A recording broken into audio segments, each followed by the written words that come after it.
He was definitely not a cat person.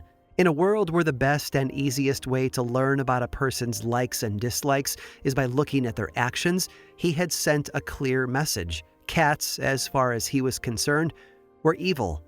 Now, to be fair, judging between good and evil was sort of his forte. He was, after all, the Pope. Pope Gregory IX, to be precise, who sat on the Holy Throne from 1227 to 1241, nearly 800 years ago. In 1233, he issued a decree known as Vox in Rama, which was a condemnation of something known as Luciferianism, a belief system that the Catholic Church had deemed heretical. And in the process of explaining why, Gregory described a satanic ritual supposedly performed in some parts of Europe. A ritual, he said, that ended with the appearance of a black cat. The results of this decree were pretty complex, and it's led to a lot of misguided and inaccurate history. Simply put, cats, and black cats in particular, took on a bad reputation. But while it's true that they became one of many symbols of things like witchcraft and the devil, the Pope's decree did not lead to the mass murder of millions of cats. That, my friend, is just internet rumor. Now, all that said, looking at the historical record, mass panic has happened before. All too often, actually. But through the lens of Gregory IX and his mention of cats, it's easy to see why. We are, by nature, insecure beings who long for safety. We deeply desire security and comfort. And perhaps more than all of that, we want our fears to be left unfulfilled. Which makes sense because there is a lot to be afraid about in life. And for many people in the 17th and 18th centuries, there was even more to fear in death. I'm Aaron Mahnke, and this is Lore Legends.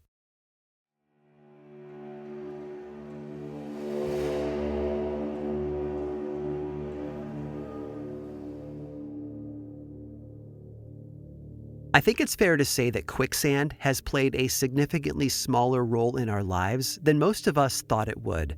Growing up, we were inundated with media that made it seem like quicksand was waiting around every corner. Superheroes were constantly getting trapped in its sticky jaws. Protagonists were always unwittingly sucked into it. To the innocent, untrained eye, it seemed like a real crisis. But then we all grew up. And I don't know about you, but I have yet to stumble across quicksand even once. That said, fear doesn't just come out of nowhere. The stories we hear, the media we consume, they all lay the groundwork, telling us what we should and shouldn't be afraid of. And most of the time, we listen. That isn't to say that the threats we see in fiction aren't actually dangerous in real life. You really shouldn't go into a strange woman's house, whether the walls are made of candy or not. And quicksand truly does exist, even if it's significantly more rare than we were led to believe as kids.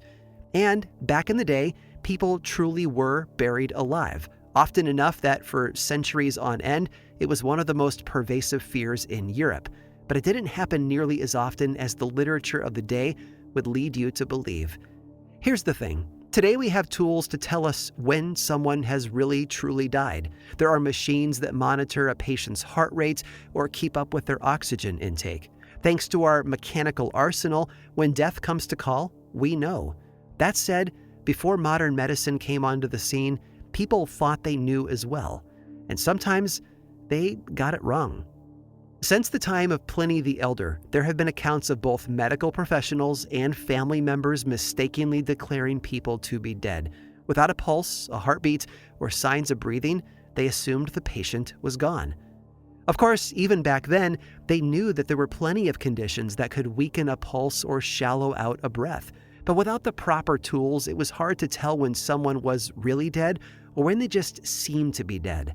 And if you're wondering how the medical field didn't find a way to untangle this mess faster, then that's totally fair. But really, it wasn't seen as a widespread problem until the early modern period.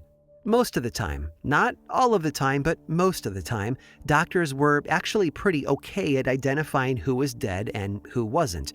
Sure, there were always special cases, but most of the time they had a pretty good track record. Here's the thing though, doctors were almost never the ones to make the final call. For most of human history, friends and family were the ones who decided whether or not their loved one had actually passed away. And since they didn't have any kind of a medical degree, they messed up. A lot.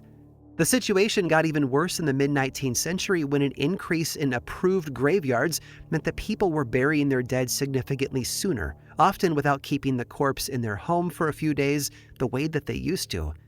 Gradually, everyone's confidence that they could tell who was dead and who wasn't began to waver, and that opened the door for a brand new kind of horror story: premature burial. In the 17th century, there was a huge uptick in publications about the still-living dead, as they were once known. By the mid-18th century, people believed just about every story they ever heard about premature burial. But therein lies the problem. Stories about premature burial sold like hotcakes. Chalk it up to horrified fascination or just a plain old adrenaline rush. Whatever the reason, these things were crazy popular. And while live interment absolutely happened, it didn't happen often enough for Europe's publishers. And so, they started to make up their own stories about it. And eventually, people stopped being able to tell fact from fiction. Instead, they took all these stories at face value, and the panic began to spread.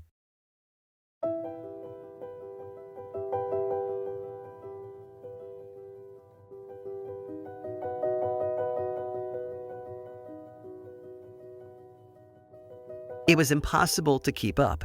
At one point, there were so many live burial stories out there that they made up their own literary genre. And like any other genre, it had its own set of tropes. Romance novels have enemies to lovers. Fantasy has the chosen one. Sci-fi has world-ending technological advances. And when it came to the still living dead, well, they had a million ways to keep you up at night. One of the more disturbing tropes to come out of this hyper-specific genre was that of the pregnant corpse. The broad strokes were usually the same. A pregnant woman was presumed to be dead and then buried. For some reason or another, her body was later exhumed, and when they opened the coffin, she wasn't alone. There was a baby lying next to her. These stories seem to suggest that she had been alive when she was interred, only to then give birth while trapped 6 feet under. One story from 1893 told of a woman who had been buried in Austria. A few days after her interment, the neighbors began to whisper that her husband had actually poisoned her. When investigators became concerned enough to dig up her body, they discovered that she had given birth in her coffin. The physician who had declared her to be dead was actually punished with a short stint in prison. There is, however, no indication of her potentially murderous husband receiving a similar sentence. Now, stories like these were often dramatized versions of a real event, if not completely new ones fabricated from scratch. But interestingly enough, the phenomenon of giving birth after death actually can happen. If a pregnant woman passes away, the gases that build up in her abdomen during decomposition can possibly expel the fetus. So if any women truly did have babies in their coffins, then it wasn't because they had been buried prematurely. It was simply because their bodies went through a completely natural process. Another common trope, though, involved an anatomist declaring someone to be dead only to realize during the autopsy that they were still alive. Usually, though, by that point it was too late. The doctor's knife had already pierced some vital organ, killing the patient for real. One legend that followed this plotline actually implicated one of the greatest medical practitioners in history, a guy named Vesalius. Allegedly, back in the 16th century, Vesalius had been examining a Spanish man of his acquaintance who had suddenly dropped dead. But no sooner had he opened the corpse's chest than he realized that the heart was still beating. Vesalius did what he could to save his friend, but the scalpel had already done its work. The man on the table died, and the doctor was taken to court for his murder. Of course, none of this actually happened. It was a story at best, libel at worst. Now, another trope was known as the lady with the ring. In these tales, a woman would be buried with some valuable heirloom, a ring, or perhaps a necklace. The jewelry itself wasn't important here. It simply acted as a siren call, drawing grave robbers to the body. In these stories, whenever a thief would try to remove the valuable item from the corpse, she would suddenly wake up alive and well. And these stories were particularly popular because not only did the presumably dead victim go on to lead a long, full life, but the thief was usually punished for their crime by receiving the jump scare of their life. One final trope can be seen in a French tale from 1810, and in typical French fashion, this one was centered around lovers. According to the tale, a well-to-do French woman was desperately in love with a down-on-his-luck journalist. Tragically, her parents forced her to marry a banker instead. The woman was so miserable as a newlywed that she fell sick and died, presumably of a broken heart. When her lover heard that she had passed away, he went to the churchyard where she had been laid to rest. Overcome with grief, all he wanted to have was a lock of her hair. But after he dug up the body, the woman opened her eyes. The journalist kept her hidden while she recovered her strength, and then they moved to America. Allegedly, they came back to France 20 years later and were taken to court by her wealthy husband. But thankfully, the courts ruled in her favor. After all, the woman had quite literally been buried. Surely that counted as till death do us part. No matter what trope was employed, though, hundreds upon hundreds of stories followed the same general guidelines. Someone was declared to be dead, other people were upset about it, and then, hallelujah, the dead person wasn't dead after all. Sometimes they were rescued from their graves, other times they weren't found soon enough, and they died in their coffins, bodies usually displaying some kind of heartbreaking evidence that they had been buried alive. It was all a bit predictable, but hey, that's what tropes are, right? And that isn't necessarily a bad thing. There's comfort in knowing how a story is going to play out, beat by beat, as you hear it. No, the real problem was that very few people back in the day realized that most of these stories were fictional. They never picked up on the tropes at all. Instead, they simply believed that this terrible fate could happen to them at any moment. And because of that, they lived in fear.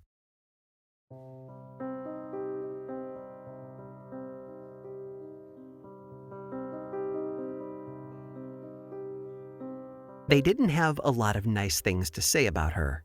Unfortunately for Alice, she has gone down in history as, and I quote, a fat, gross woman who liked to drink brandy. Even more tragically, though, that was far from the worst thing that she has been remembered for. One day in July of 1674, Alice Blunden made a bad call. You see, she had been feeling under the weather, and so she purchased a tincture from an apothecary. Now, back then, she would have called it poppy water. Today, we refer to it as laudanum, which, for clarification, was basically just opium mixed with alcohol. For centuries, this concoction was touted as a miracle cure for any ailment you could imagine. In reality, though, the potential mix of morphine, codeine, and ethanol basically just sent its users to another planet. After all, you can't complain of aches and pains if you are out of your mind on drugs. We're not sure what Alice was suffering from or how much laudanum she was given, but she must have felt that the recommended dosage wasn't enough because she downed the entire bottle in one go. And then she passed out. Nobody was able to wake her, so the servants sent for the apothecary. When he arrived and assessed the situation, he announced that, considering the amount she had ingested, she would likely never open her eyes again. And that was all it took. With that declaration, everyone decided that Alice must be dead. One maid tried to point out that when she touched Alice's skin, the spot flushed red, meaning that her blood was still circulating. But the maid was ignored. Alice, they said, was gone. Throughout this entire debacle, Alice's husband had been traveling out of town. When he was informed of his wife's tragic demise, he ordered everyone to delay her interment until he had returned from his trip. But Alice's family quickly grew tired of the stench that was emanating from, as they put it, Madame Blunden's huge body. And so, at an almost insulting speed, they prepared her corpse to be buried the very next day, completely ignoring the husband's wishes. Alice's family afforded her as much dignity in death as they had in life. Rather than having a coffin specially made for her, they bought a standard-sized one, and then they used sticks to shove her ample form into it. And when one of the pallbearers claimed that he saw the coffin move, everyone just laughed him off. Within 24 hours of her initial collapse, Alice was buried in the churchyard of the Chapel of the Holy Ghost. The deed was finished, and she would now rest in peace. A few days later, a group of boys from the nearby school were playing near her headstone when they heard a blood-curdling shriek. Someone was crying, "Take me out of my grave! Take me out of my grave!" Understandably terrified, the boys ran and told the schoolmaster what they had heard. But not only did the man not believe them, he berated them for lying. Later that same day, though, the boys heard the moans and shrieks coming from the grave yet again. This time, the schoolmaster humored them. He asked the church's verger to dig up Alice's coffin. Unfortunately, the man refused to do anything until the church wardens had signed off on it, which didn't happen until later that night. By the time Alice's body was exhumed, she was no longer screaming, or for that matter, moving at all. She looked just as dead as she had when she was buried. Only now her body was swollen and her skin was covered in purple bruises. She had been awake, and in her panic, she had beaten her body against the lid of the coffin. And you would think that by this point, they had all the proof they needed that Alice had been buried alive, that maybe they should take her to a doctor, or at least into the church. But they did neither. Seeing no obvious signs of life, the church wardens just shrugged and put the body back in its grave. Now, to give them credit, they left the coffin lid open and posted guards to watch the body throughout the night. But after the sun went down, it began to rain, so the men standing watch put the coffin lid back on and went to wait out the storm inside.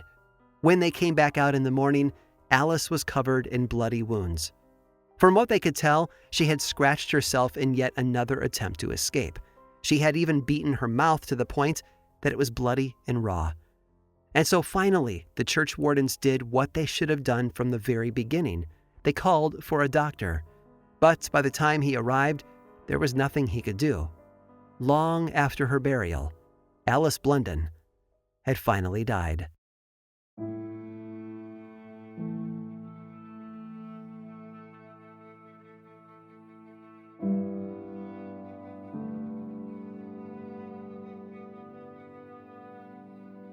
It's a terrible thing to imagine, waking up in the dark with no freedom to move your limbs more than a few inches, realizing that you are in a box.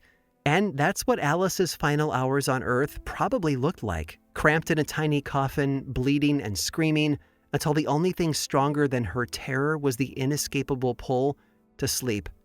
At least that's what we assume.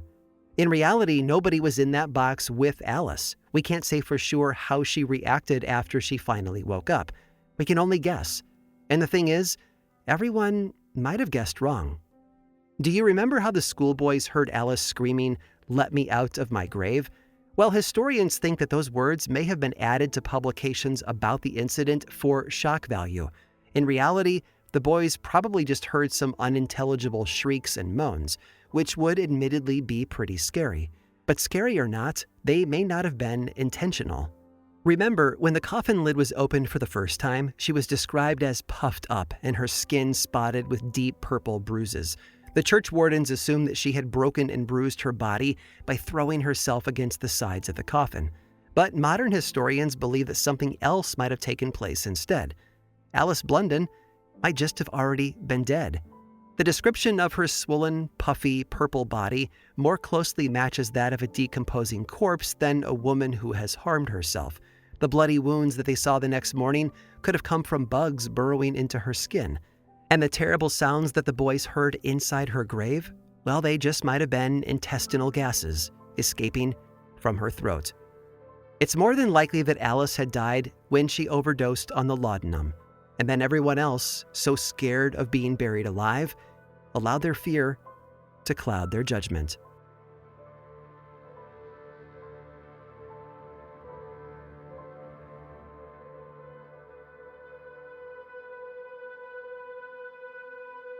I don't know about you, but I'm not a fan of small spaces, and so it's hard to imagine anything worse than being buried alive. The sheer terror of even imagining that experience is enough to put anyone into an early grave. But if there's one thing that we humans are good at, it's making everything a lot worse. And as one last story will explain, people eventually added a lot more creativity to the problem, and a dash of capitalism. Stick around through this brief sponsor break to hear all about it.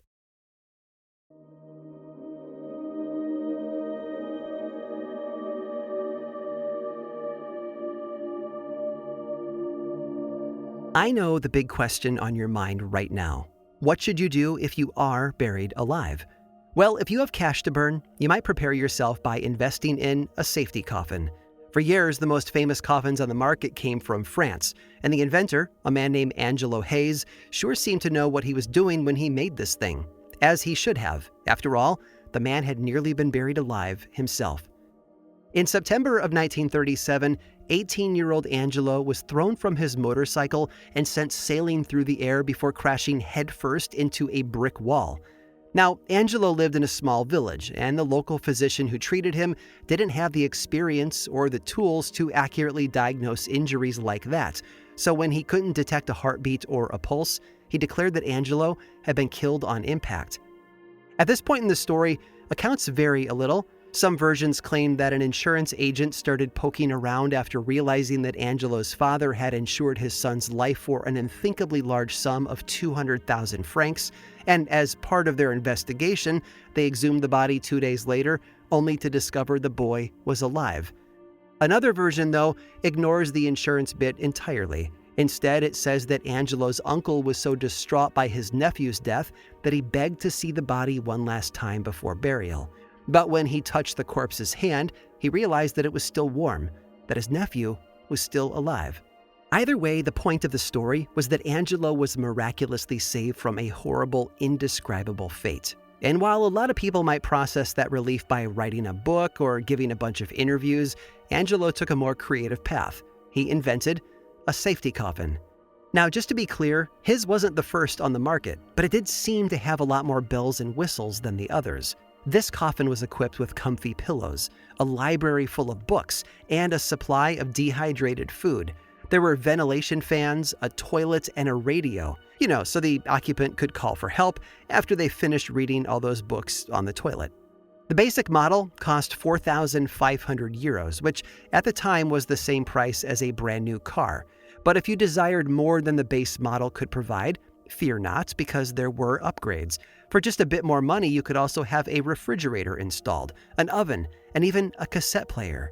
And for those of you who are trying to picture this thing, no, I don't know what the exact measurements were, but it certainly sounds a lot more like a mansion than a coffin. But Angelo knew that he was driving a hard bargain, so instead of waiting for his customers to come to him, he went to them. In the 1970s, he took his invention on the road. With all the charm one might expect from a traveling salesman, he wooed his clientele with his coffin's features. And then, when he really wanted to draw a crowd, he would demonstrate it. Day after day, Angelo was buried inside his safety coffin. Within a matter of months, he became one of France's most recognizable stars.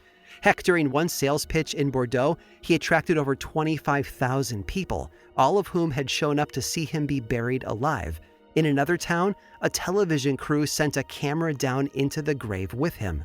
And while he was in the grave, he sang a few of his favorite songs for the camera. I don't know if the audience liked it or not, but at least he got to prove his coffin had plenty of oxygen. In 2008, after a long and happy life, Angelo passed away. By the time he died, it's safe to assume that he had been buried alive more than anyone else in history. But he didn't seem to want a repeat performance, because when it was time for him to choose his final resting place, Angelo decided to be cremated.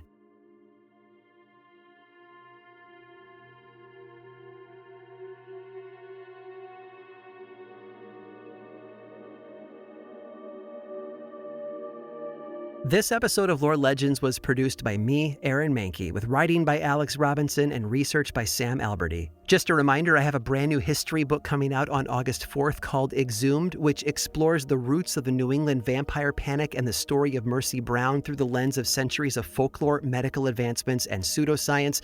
And yes, premature burial makes an appearance.